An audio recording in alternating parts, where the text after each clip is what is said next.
નમસ્કાર, હું છું એન્કર અર્પિતા પટેલ. આપ જોઈ રહ્યા છો news snap channel. News snap ચેનલમાં દર્શક મિત્રો આપનું હાર્દિક સ્વાગત છે. પાટણમાં 6 બાંગ્લાદેશી મહિલાઓની અટકાયત. ઓપરેશન ડેલ્ટા હન્ટ હેઠળ ગેરકાયદેસર વસવાટનો પર્દાફાશ. ડિપોર્ટ કરવાની કાર્યવાહી હાથ ધરાશે. ગુજરાત રાજ્યમાં ગેરકાયદેસર રીતે વસવાટ કરતા બાંગ્લાદેશી નાગરિકોને શોધી કાઢવા માટે રાજ્ય સરકારે ઓપરેશન ડેલ્ટા હન્ટ શરૂ કર્યું છે. આ અભિયાન અંતર્ગત પાટણ જિલ્લા પોલીસે સર્ચ ઓપરેશન હાથ ધરીને 6 બાંગ્લાદેશી મહિલા નાગરિકોની અટકાયત કરી છે.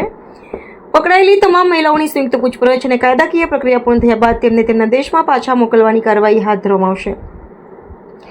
પાટણ જિલ્લા પોલીસ વડા વી.કે. નાઈના નેતૃત્વ હેઠળ આ વ્યાપક સર્ચ ઓપરેશન આયોજન કરવામાં આવ્યું હતું. આ કામગીરી માટે પાટણ જિલ્લા પોલીસની તમામ શાખાઓ અને સ્થાનિક પોલીસ સ્ટેશનોની જોડીને કુલ 25 વિશેષ ટીમો બનાવવામાં આવી હતી.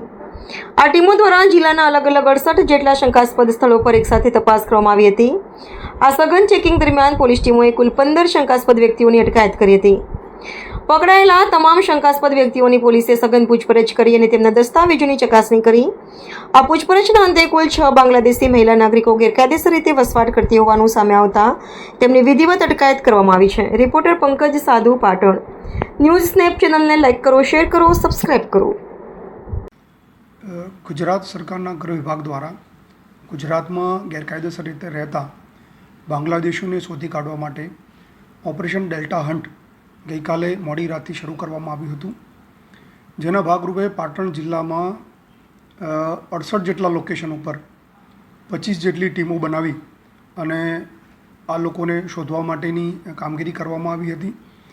જેમાં આશરે 15 જેટલા શંકાસ્પદ લોકોને ડિટેન કરી અને એમના વિવિધ ડોક્યુમેન્ટ્સ મેળવવાની કામગીરી કરવામાં આવી હતી. જેમાં 6 જેટલા બાંગ્લાદેશી કન્ફર્મ થયા હતા. અન્ય જે શંકાસ્પદ છે એમને વેરિફિકેશનની કામગીરી હાલ ચાલુમાં છે.